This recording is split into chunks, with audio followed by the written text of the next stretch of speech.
Alors, salut à toi et bienvenue à cette nouvelle conversation Parlons qu'on a en fait tous les mercredis depuis le début de ce confinement.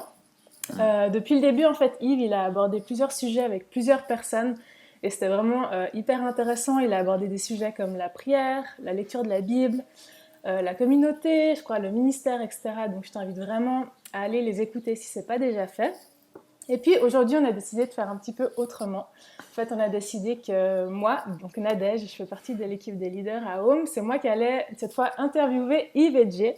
Donc Yves et Jay, bienvenue. Je Merci. pense qu'il y a peut-être beaucoup de gens qui vous connaissent, mais peut-être pas tout le monde. Donc est-ce que vous voulez bien juste commencer par vous présenter, puis après on aura une petite période de questions. Donc je ne sais pas si on a un ou deux qui veut rapidement, parce que de toute façon on va un petit peu apprendre à vous connaître après. Ok, Vas-y, Jay. alors moi c'est Janet, Jay pour les intimes. Et en fait j'ai 35 ans et puis je suis enseignante à 40% et maman du coup de deux petites princesses, 5 ans et 3 ans. Voilà, Trop bien. Des vraies Et petites princesses. ouais, c'est clair, ouais, les plus belles. on les aime. Et du coup, c'est Yves, 35 ans aussi. Et quoi de dire? Le pasteur à Home, le papa des deux princesses, le mari de Janet. Et voilà, le disciple de Combien Christ de autant temps qu'il vous êtes arrive. mariés? Ça fera 10 ans cet été. Yeah! Big Ten. Trop Ouais, faut qu'on bien. fête ça, hein. Ben ouais, c'est sûr. Trop bien. Donc, comme je disais avant, on a récolté quelques questions que je vais vous poser. On les a réparties en trois catégories, donc des questions personnelles, des questions sur l'Église et puis des questions sur la famille. Mais avant ça, moi j'ai trois petites questions pour vous. Vraiment, il faut juste que vous me répondiez hyper rapidement. Est-ce que vous êtes prêts? On est prêt. C'est bon. C'est toujours toi d'abord et après C'est... moi. Ok, bon. Ok. C'est rien d'exceptionnel, hein, mais c'est juste un peu pour voir vos goûts et tout ça. Alors, thé froid, pêche ou citron? Pêche. Citron. McDo, Burger King. McDo, Burger King. on n'hésite pas. Et puis, bolognaise ou carbonara? Carbonara. Bolo. On est trop Margarita, différents. margarita ou Hawaï? Faites gaffe là. Margarita. Margarita. Ouais, ok, c'est bon. Quand t'as commencé en disant Margarita, je me suis dit, elle parle de Ouais, cocktail. moi aussi. Ah ouais, est-ce qu'il existe ce C'est quoi le cocktail? cocktail là, ouais? Morito ou... Ça aurait pu, Mojito ça aurait pu. forever. Non. Ça va, les gens cocktail là. Ah bah c'est l'été, hein, c'est le début de l'été, C'est clair. franchement, ça fait trop du bien. Trop bien. Alors, les questions, on va commencer par les questions perso, justement, pour un petit peu plus apprendre à vous connaître. Puis c'est des questions que même moi, en fait, je ne sais pas tellement sur vous. La première question qu'on a, c'est quel métier vous rêviez de faire quand vous étiez petit? Alors, moi j'ai toujours rêvé de faire coiffeuse. Ok. Et en fait, juste une petite anecdote, ma sœur me disait «Oh mais non, mais c'est pas possible, tu peux pas être coiffeuse, les mercredis ça veut dire que tu vas travailler, tu pourras pas regarder Pilou.» J'ai dit, ah bon, c'est Oh pas non! grave. Mais du coup, j'ai été coiffeuse et aujourd'hui je suis enseignante, mais j'ai pu faire le métier de De quand tes j'étais rêves. de mes rêves. Voilà. Trop bien. Moi, c'est une drôle de question parce que j'ai pas franchement un métier depuis très petit qui était sur mon cœur. La première chose que je penserais, ce serait vraiment basketteur en fait. C'était vraiment le premier truc aussi loin que je me rappelle. Et puis après, je pense prof, enseignant. C'était vraiment devenu quelque chose. Mais c'était plus dans la deuxième partie de l'adolescence, 15-16 ans, où tu allais vraiment un peu plus les orientations professionnelles et tout ça. Puis là, c'était plus enseignant, ouais. Mhm.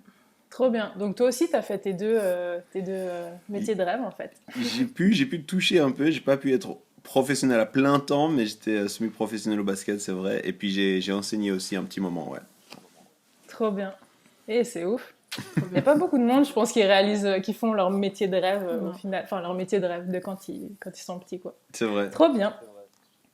L'autre question un peu personnelle, c'est en fait si vous arrivez chacun à nous citer trois films que vous pourriez pas regarder avec l'autre, parce que vous avez Ok.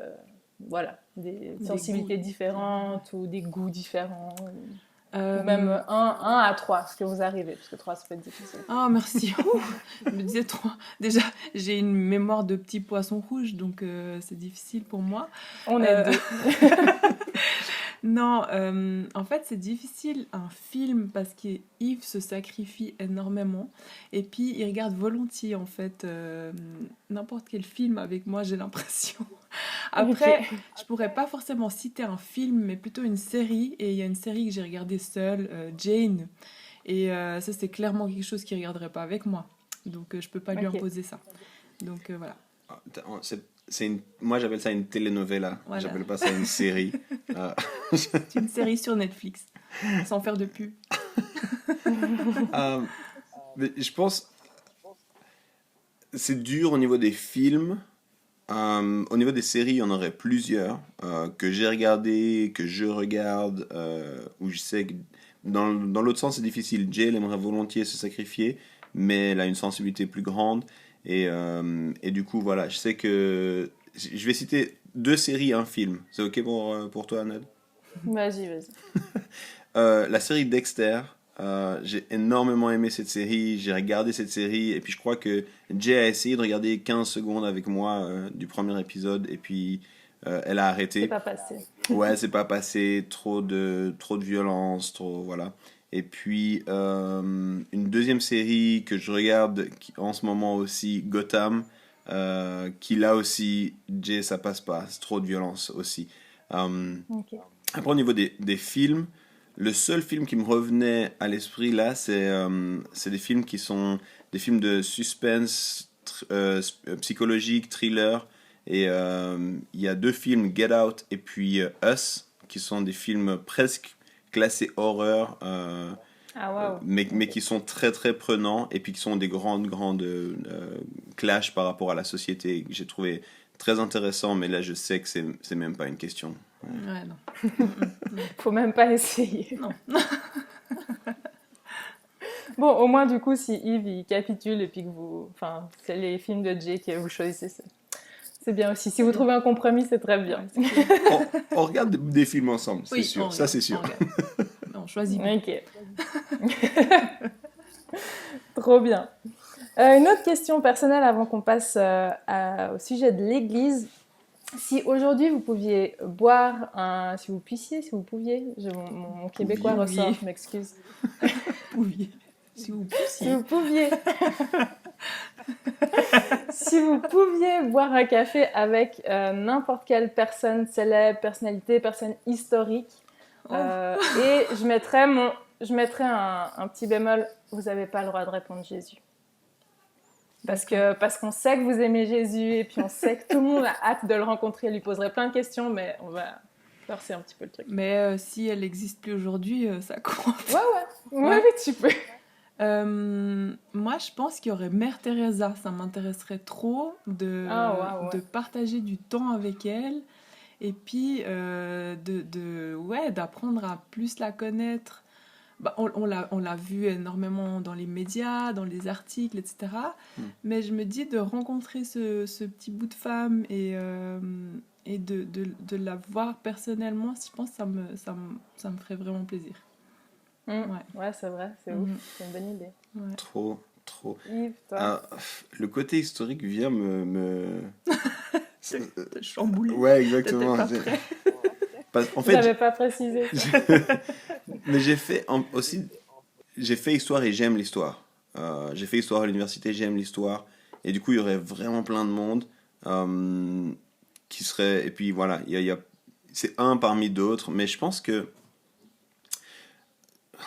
je peux utiliser un joker et puis faire une table à 2 personnes qui étaient plus ou moins à la même période. C'est possible ou pas? Déjà, t'as rajouté un film avant, je veux dire. Yves, il aime bien ne pas respecter les règles. Okay. Non, pas du tout. Mais en fait, ok, je réponds, puis après vous me jugerez, c'est pas grave. J'aurais trouvé fascinant de pouvoir m'asseoir à la table avec Malcolm X et puis Martin Luther King, qui ont les deux au même moment eu un combat aux États-Unis pour notamment par rapport au droit, par rapport au racisme, par rapport à la place des Afro-Américains dans la société, et puis qu'ils avaient une approche complètement différente et il y avait un grand respect entre les deux et j'aurais aimé vraiment voilà. Donc si je devais dire là maintenant, après il y en aurait tellement d'autres, mais voilà. Ouais, c'est sûr. Non, mais c'est des bons choix, je valide. Je n'ai pas la réponse pour moi, donc vous m'avez donné des réponses, mais c'est chouette. Trop bien.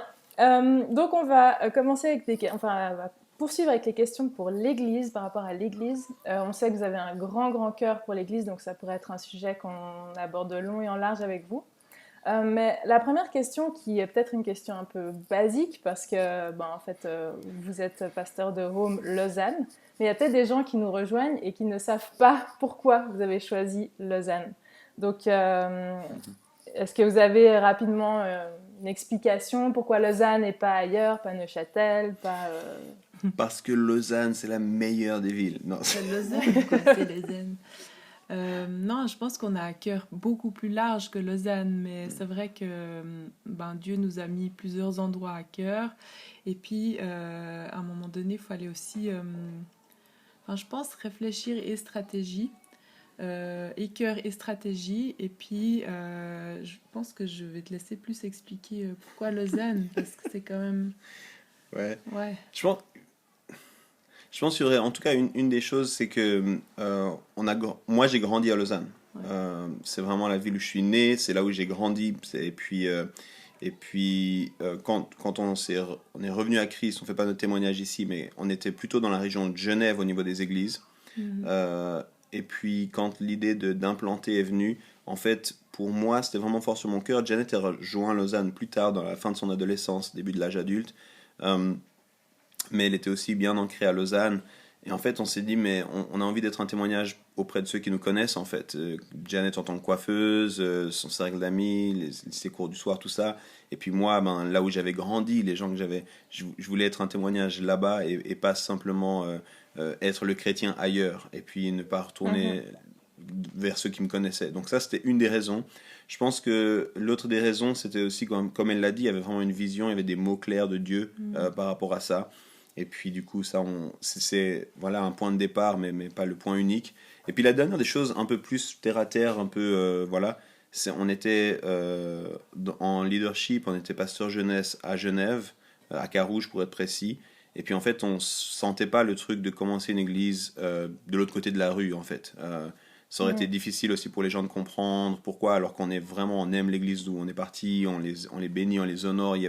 Aujourd'hui encore, on est en lien avec eux, puis du coup, c'était aussi beaucoup plus facile de partir, puis d'aller plus loin, puis de commencer quelque chose plus loin, puis comme ça, les gens de l'église pouvaient rester. Il n'y avait pas de questions pour ceux de l'église de est-ce qu'on va avec eux ou pas. Ouais, puis c'est vrai qu'on était quand même pas mal actifs, en fait, au niveau de la jeunesse, du côté de Genève. Et puis, on avait peur, en fait, que beaucoup nous rejoignent parce qu'on se connaît et puis on n'avait pas envie de ce mouvement-là. Donc voilà pourquoi aussi. Trop bien. Ouais. Donc vous vouliez, entre guillemets, sortir de Genève, puis en même temps Lausanne, c'était une évidence, quoi. C'est clair. C'est ça. Vous vouliez être présent dans votre contexte et puis, waouh, trop bien. Trop bien. Et secrètement, on espère qu'on continue à bénir Genève, parce qu'on aime Genève, il y a toujours un cœur à Genève. On reste en contact. Je pense que vous continuez à bénir Genève et plein d'autres endroits aussi, même là où vous n'êtes pas encore passé, je suis sûre. Amen. Amen et merci. Amen.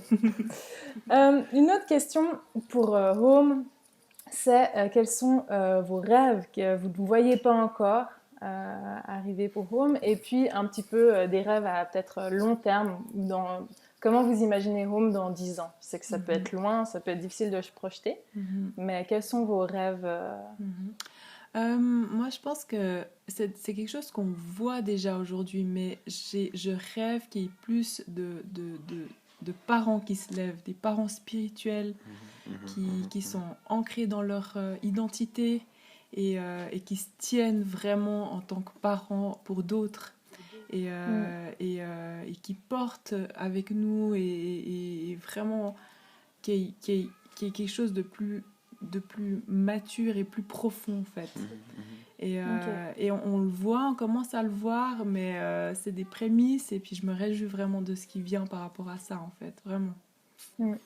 Peut-être pour ceux qui écoutent le podcast et qui ne le savent pas, en fait, Home, ça a 3 ans. Ça, je pense pas qu'on l'a précisé au début, donc c'est aussi pour ça qu'on pose la question quels sont les rêves, parce que c'est encore nouveau, quoi, c'est encore en implantation, un petit bébé. Yves, toi? Ouais, bah, je la rejoins. C'est vrai qu'on a toujours dit on veut pas forcément faire une grande église, on veut lever des grands chrétiens. Et les choses Hmm. sont liées, mais c'est vraiment ce qu'il y a sur notre cœur. Donc je la rejoins à 100% sur la maturité. Puis comme elle dit, on le voit, mais on veut le voir encore plus. Mais peut-être aussi concrètement, pratiquement, il y a une expression qui était vraiment forte sur nos cœurs avant, c'était et qu'il est toujours, faire une église pour les Daniel, et puis en fait devenir un lieu de rayonnement aussi pour la société. Alors je vais laisser faire une Mhm. église pour les Daniel, vous pouvez m'écrire en privé, on peut s'en parler si ça vous intéresse ou quoi. Mais un rayonnement concret en dehors des rassemblements classiques de l'Église. On croit et on est trop content pour les rassemblements classiques, mais en fait, on a toujours rêvé de pouvoir avoir un espace, une plateforme qui allait en fait bénir plus largement la société. Il y a fort sur mon cœur la question du leadership, donc pourquoi pas avoir un lieu où les gens viennent pour des enseignements, des soirées, des moments sur le leadership, même s'ils ne sont pas forcément à l'église, dans l'église. Mhm. On a aussi à cœur les artistes, la créativité.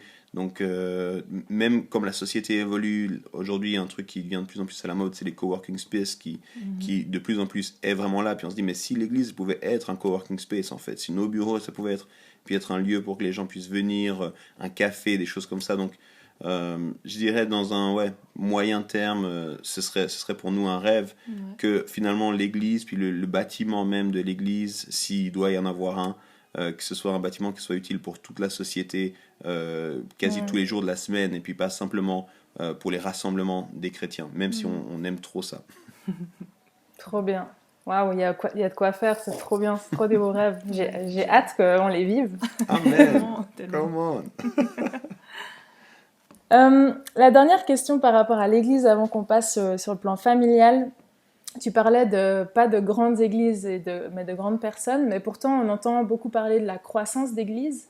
Donc on veut que des églises grandissent et on parle aussi de nombre.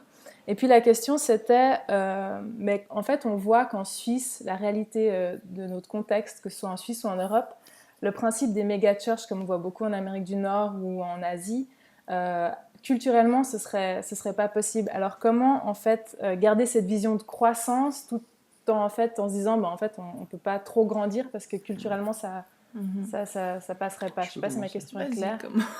Elle est trop claire, elle est trop bien cette question. Mais en fait, bon, on est dans l'implantation d'église, on s'est renseigné là-dessus. Moi, j'ai suivi aussi des cours sur l'implantation d'église et tout ça. Puis je crois que la question de la croissance, elle est au cœur. Quand on fait une église, Mm. quand on est leader d'église, on doit se poser la question, quelle est ma stratégie de croissance? À quoi ça va ressembler si on croit? Jésus, il le dit très clairement, vous allez porter du fruit et du fruit qui demeure et puis du fruit en abondance aussi. Donc, pour nous, c'est obligé en tant que leader d'église qu'on rêve de la croissance. Mhm. Maintenant, comme tu l'as Mm. dit, est-ce que cette croissance, c'est forcément le modèle des méga-churches? Puis la première des choses que je dirais, c'est que malgré l'apparence, même dans les contextes où les méga-churches sont là, c'est pas forcément aujourd'hui le modèle qui continue à être le plus mis en avant, puis qui continue à porter le plus en Mhm. fait de fruits. C'est vrai. Même si ça Mm. marche, et puis on n'a aucun problème avec le modèle de la méga church, que ce soit à l'échelle américaine avec des milliers et des milliers, que ce soit à l'échelle suisse, à partir de 500-600 personnes, on est dans une méga church en Suisse. Mhm. Euh, donc si ça marche, puis si Dieu nous demande de faire ça, c'est trop bien. Nous, on a vraiment plutôt un modèle, plutôt en tout cas un projet de croissance en termes de multiplication.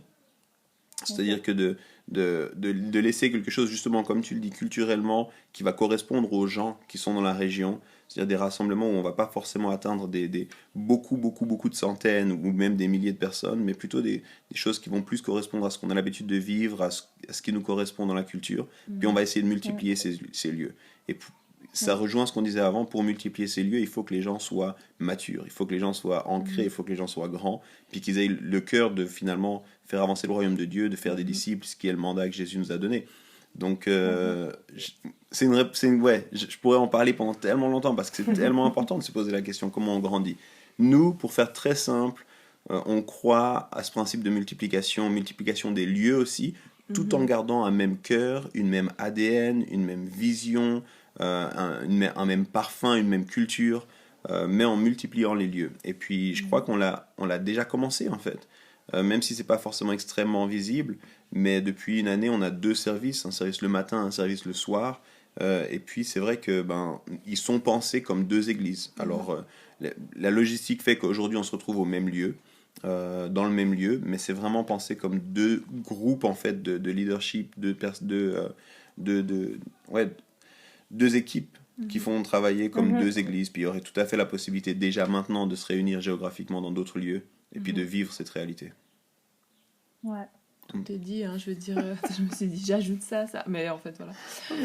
Non, mais c'est excellent, c'est trop bien.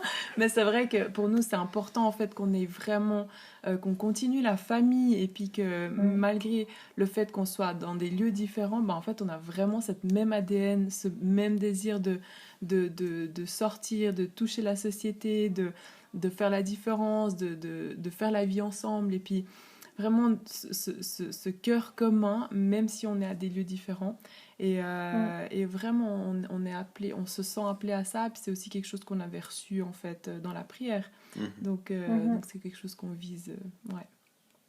Trop bien. Puis j'allais dire aussi, Jay, que en fait, justement, la vision, c'est la famille. Et donc, même si je pense qu'il y a des églises, des méga-churches qui arrivent à vivre la famille par d'autres moyens, on est dans ce contexte en Suisse, effectivement, ou même logistiquement, d'avoir des salles de plusieurs milliers, c'est compliqué. Mais en fait, d'avoir des églises à taille humaine, au final, à taille familiale, je pense que c'est aussi quelque chose qui est fort sur votre cœur. Et puis, je pense que c'est aussi quelque chose que les gens recherchent finalement.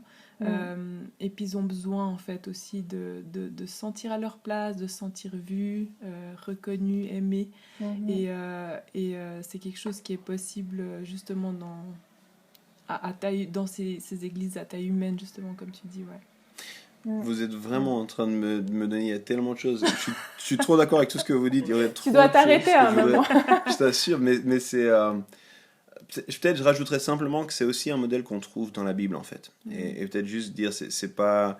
Les stratégies, elles sont données dans la parole de Dieu. Il n'y a pas besoin d'essayer de réinventer quelque chose. On n'essaye pas de réinventer quelque chose de nouveau.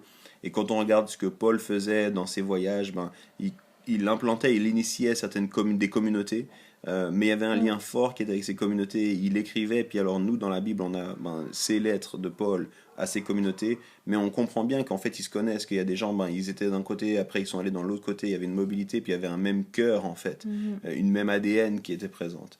Et même dans certains moments, on sent qu'il y a d'autres ADN aussi qui sont là, puis Paul, il dit, c'est pas grave s'il y a d'autres ADN, écoutez, nous, on continue à faire ce que Dieu nous a demandé de faire, tant que Jésus est prêché, c'est bon. Donc je crois que c'est quelque chose qu'on trouve même déjà dans la Bible, dans ce sens-là, voilà. Trop bien. Ah, c'est cool. On pourra en parler tellement longtemps, c'est horrible. Il faut respecter un certain timing. On va passer à la dernière catégorie qui est les questions sur la famille.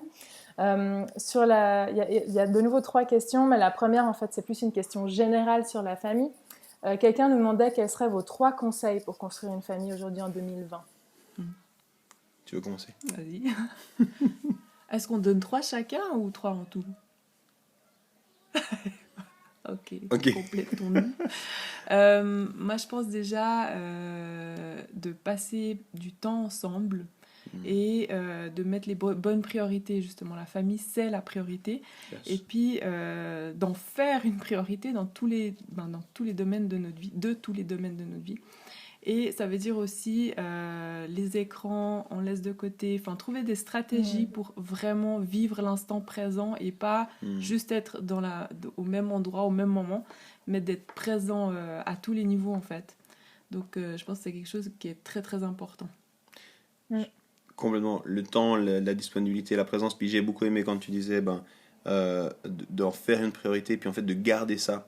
Parce que c'est sûr que là, à 2 semaines de mariage, t'as pas besoin de dire à quelqu'un « oublie pas ton partenaire ». À 2 semaines de mariage, il pense qu'à son partenaire. Mais en fait, comment est-ce que tu gardes ça vrai ?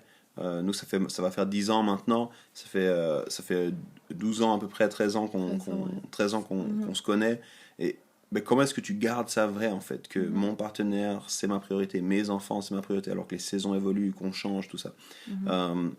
Moi, j'ajouterais un terme, c'est bête, hein, on le sait dans les couples, on le sait dans les relations, mais juste veiller et travailler et continuer à travailler sur la communication. On communique différemment, on évolue dans notre communication, il y a d'autres canaux qui viennent. Comment est-ce que, voilà, quand on s'est rencontrés, Jay et moi, il n'y avait pas les réseaux sociaux. Ça semble lointain comme ça, mais il n'y avait pas les réseaux sociaux, donc... en tout cas. Ouais, c'est ça, mais je ne pouvais pas avoir une photo d'elle sur Instagram parce qu'elle passe un moment avec ses amis, puis elle fait une photo, donc la communication, elle évolue. Comment est-ce qu'on prend le temps de parler de ce qu'on vit, de pas seulement parler logistique et organisationnel, mais vraiment parler du ressenti, de nos cœurs, de ce qui nous fait peur, ce qui nous fait plaisir. Donc, je dirais le deuxième grand conseil, communication. Ouais. Et du coup, pour être un peu plus pratique, c'est agender les moments autant en famille que soirée couple.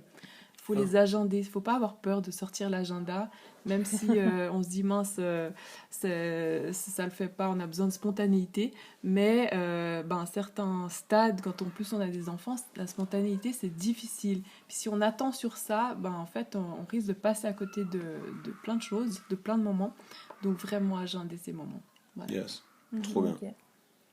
Donc, Être présent, priorité, ouais, les priorités. communication et puis agenda. Ouais. Yes. Trop bien. Donc vous, c'est des choses que vous faites, que vous arrivez à faire. Qu'on essaye de Vous faire. essayez, en tout cas, parfois j'imagine. Ouais, c'est ça. Au mieux. En tout cas, qui sont importantes pour Ouais, nous c'est et qu'on clair. essaye à fond. Ouais, c'est clair. Trop bien. Mhm. Ah, c'est cool. On n'a pas, je sais plus si Jay au début t'as dit l'âge de vos filles, mais comme on disait, Rome ça a 3 ans, et puis vos filles elles ont 5 et... 5 et 3. Voilà. Et une des questions qui était posée, c'est devenir parent en implantant une église, quel est un parallèle fort que vous avez compris, mis en place en vivant ces deux réalités en même temps? Ok, je me fais la passe. Toi d'abord. Écoute, je pense que c'est quelque chose qui a été confirmé plutôt que quelque chose qu'on a réalisé. C'est comme si c'est venu vraiment confirmer, conforter certains des choix qu'on avait. On a toujours parlé de l'Église en tant que famille. On a toujours cru que c'était important, que comment Dieu fonctionne, c'est vraiment proche des termes de la famille et tout ça. Mais je crois que c'est venu vraiment nous challenger et puis aussi confirmer ça en ayant nous-mêmes une famille. Je crois qu'une chose qui est vraie, c'est que d'avoir des enfants, ça nous donne une perspective dans notre corps, dans nos tripes, de ce que ça signifie un amour inconditionnel, par exemple. L'amour du père, le cœur du père, on l'expérimente différemment. Maintenant, on peut tout à fait le comprendre sans avoir d'enfants, mais d'avoir des enfants, ça nous a fait réaliser ça. Je me rappelle au début, on faisait ces soirées de planification, vision, organisation, et puis ensuite, la nuit, je me réveillais, puis j'étais avec Elisha, et puis je marchais, et c'était juste, ok, c'est ça l'amour que Dieu est là pour nous, en fait. Donc, mais c'est venu, je dirais, plus confirmer, appuyer, nous convaincre des choses qui étaient déjà là. Ouais. J'ai l'impression. Ouais. Et puis c'est vrai que, c'était du coup le deuxième enfant est arrivé durant l'implantation, et puis donc on a déjà pu vivre la parentalité, je sais pas. Une première fois, et puis c'est défiant, c'est pas facile, mais en même temps ça nous apprend en fait à être parents à la maison, mais aussi à l'église finalement. Et puis ça veut dire quoi en fait, traiter les gens qui nous entourent comme en étant des parents, et puis ça demande des fois d'accepter l'autre, d'encore plus l'accueillir, et puis de se mettre plus de côté, et puis finalement c'est vraiment une vie de sacrifice, et puis c'est vrai quand on a des enfants on le réalise d'autant plus, et en fait c'est bon, c'était bien en fait de l'avoir en parallèle comme ça. Petite anecdote, dernière chose, ça donne beaucoup d'illustrations pour nos messages. C'est vrai. J'allais dire, ouais, tu disais justement, Jay, qu'au final c'était très bon, mais c'est vrai que c'est comme vous prenez souvent cette image justement que l'église c'est comme une famille, et puis on a une famille, puis les parents, les enfants, etc. Donc vous l'avez vécu exactement en même temps, quoi. Trop bien. Ouais, ça a dû être beaucoup de défis, mais on est vous avez réussi. Trop, non, c'est trop beau. Ouais. Trop bien. Et puis la dernière question sur la famille, combien de temps on a? Ouais, c'est bon. Allez, 4 minutes on va prendre. Je vous donne 4 minutes pour répondre. Wow. Mais pourtant, c'est une grosse question. Hein. Mais en fait, Yves, tu parlais que justement, il y avait des réunions le soir, des réunions de lancement d'église, puis en même temps, la nuit, il fallait se lever pour changer les couches, se nourrir, etc. Comment vous arrivez à concilier la vie de famille et l'église? Par exemple, s'il y a justement des réunions, j'en sais rien, un city hub un soir, alors que c'est l'heure où les filles doivent aller se coucher, il y a l'école le lendemain, ou je sais pas.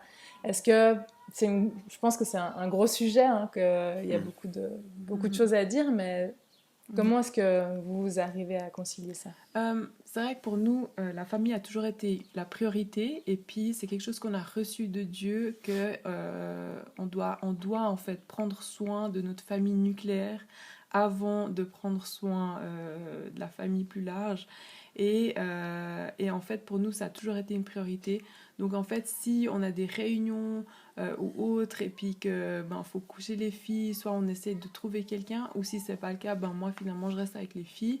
C'est souvent arrivé que Yves soit en présence seul, et puis moi je m'occupe des filles, parce que pour nous c'est important en fait qu'on soit hyper présent pour elles, et puis qu'on les accompagne vraiment plus dans leur développement, et pas qu'on vive une réunion après l'autre, et finalement au détriment de l'amour et de la présence qu'on peut leur donner.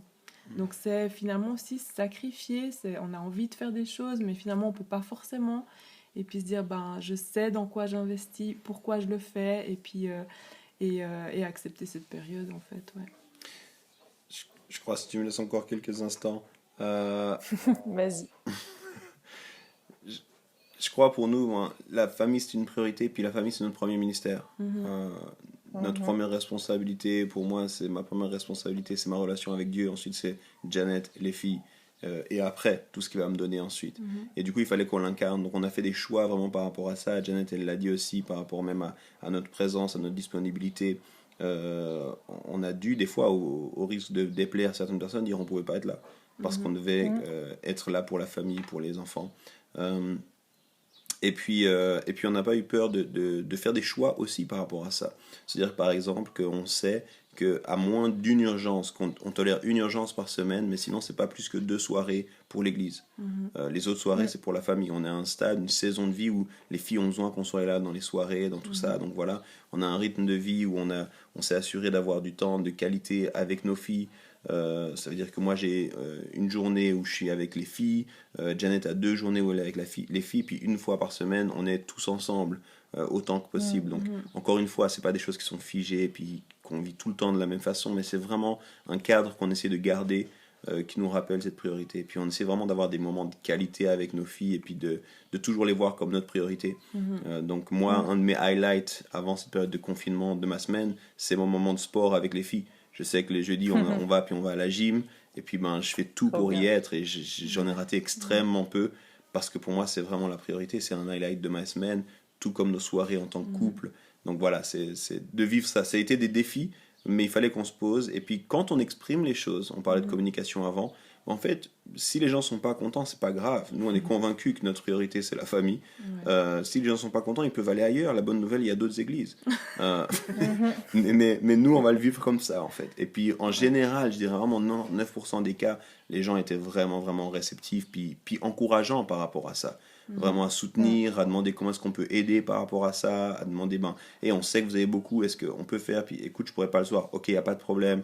Donc ça a été vraiment très très bien accueilli pour nous jusqu'à maintenant. Trop bien. Puis je pense que de vous voir évoluer, je pense que vous le faites bien aussi. Vos filles, elles aiment l'église, elles aiment la façon dont vous arrivez à dealer tout ça. Et puis non, mais c'est vrai, je pense que souvent, malheureusement, peut-être parfois les enfants de pasteurs en pâtissent. Et je pense qu'aujourd'hui, comme tu disais, je pense que actuellement, c'est de plus en plus accepté, en fait, et c'est génial de voir que le premier ministère, comme tu disais, c'est la famille. Donc, trop bien. Un immense merci à vous deux d'avoir répondu à toutes ces questions. Merci à toi. On a gardé notre timing. C'était le dernier Parlons de toute cette série, parce qu'en Suisse, on est en période de déconfinement. Donc voilà, n'hésitez pas à aller écouter tous les autres qui sont sur notre page YouTube ou sur toutes les plateformes de podcast. Et puis, un grand merci à vous deux encore. Faites des bisous à vos filles de ma part. Merci, Yes. on ne manquera pas. Merci à toi, Anad. Merci à toi. Ouais. Très bonne soirée, les amis. Bonne soirée. À bientôt. Ciao. Bye bye. Ciao, ciao.